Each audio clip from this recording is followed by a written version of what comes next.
Alright, it might be a long video. Anyway, I've gotten a letter from the court on the legal case, the YouTube case, whatever you want to call it. So I might as well go through it.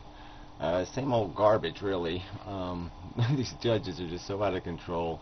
So this is an order by Melinda Harmon, who's the federal court judge. And it's basically just a replay of the whole Hittner episode, so we're just going round 2 of the same nonsense. So anyway, here we have the case, and so this is the order. It says order there in the corner. On December 17th, 2008, the parties in this case failed to appear for a scheduling conference between Magistrate Judge Stephen Smith. So this is just a reprise of previous events. Pro se plaintiff Gary Mosier had earlier requested special accommodation to appear by teleconference due to an alleged anxiety disorder. On December 18th, the day after the scheduling conference, U.S. District Court Judge David Hittner dismissed the case for failure to prosecute without ruling on Mr. Mosier's request for special accommodation. So he not only didn't rule on mine, he didn't rule on Joneser. Joneser filed exactly the same kind of paperwork stating he couldn't appear either in person, requesting teleconferencing, which is done routinely in these cases.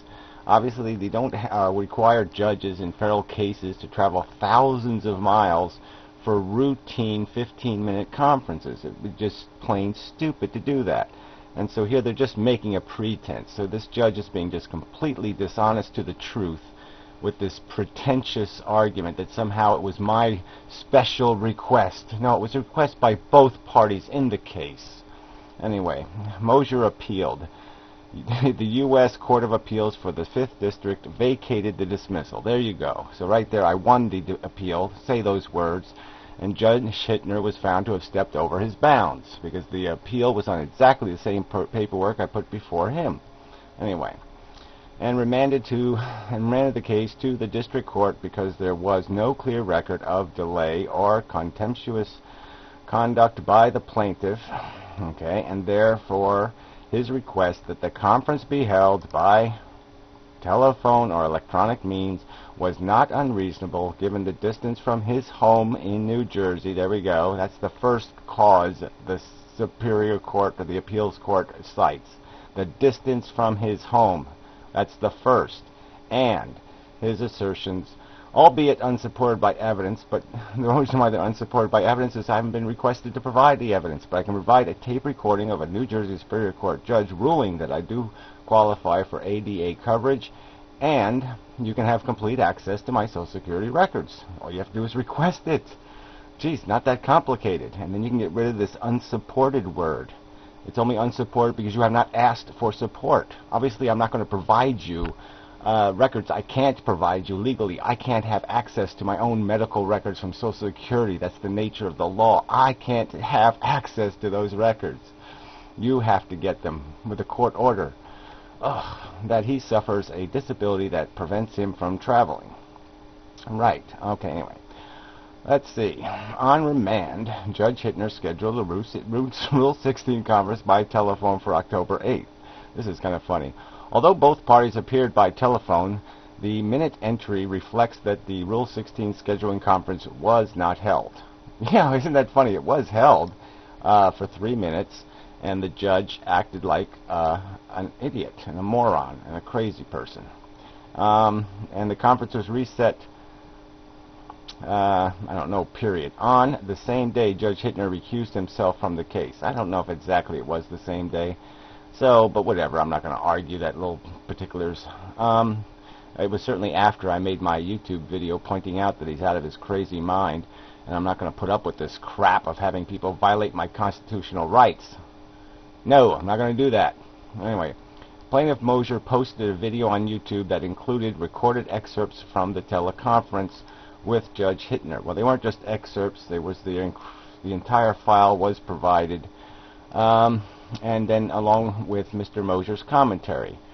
Right, that's right. Somebody violated my constitutional rights. They stubbed their nose as a Fifth Circuit Appeals Court decision. They threw it in the garbage, basically, and I was pissed off, and I made a video expressing how pissed off I am that I live in a country where United States federal court judges can't manage to respect basic constitutional rights.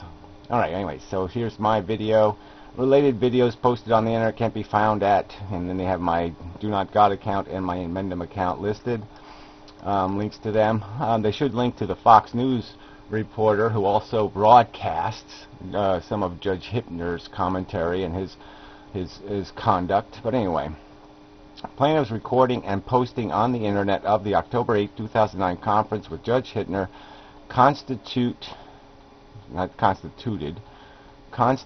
a direct violation of Local Rule 83.7. Okay, so get these words.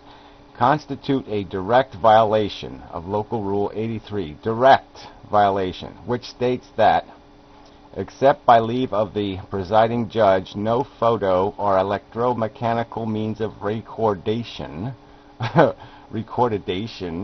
or transmission of court proceedings is permitted in the courthouse. Okay, it says in the courthouse. It doesn't even say courtroom. It says courthouse. So anyway, so I was apparently that rule means that I can't have a tape recorder in my house when we do the hearing by telephone. My telephone can't be capable of recording. I have to throw all electronics in my house. My computer, got to throw it out the window when I'm on the phone with the judge because it's capable of recording. I mean, just an idiotic standard. I was not in the courthouse. Anyway, Local Rule 83.7 of the U.S. District Court for the Southern District of Texas. Okay, so here we have a rule.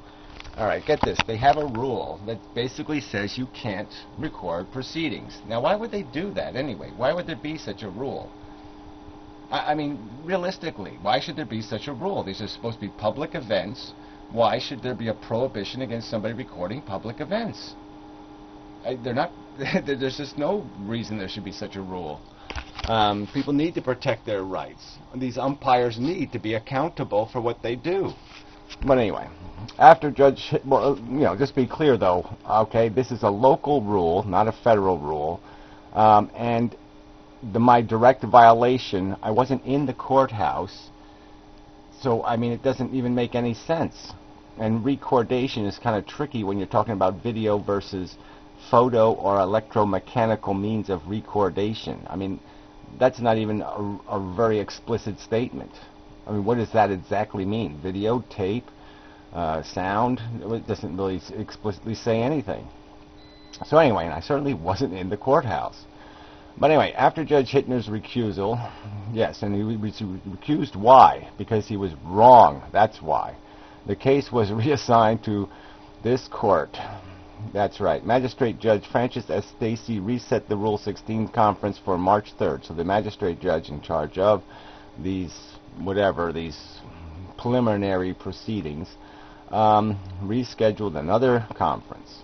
All parties were specifically ordered to appear in person at the conference. Yes, well, I was specifically ordered to appear in person by Judge Hittner, and I filed paperwork saying why that was not going to take place.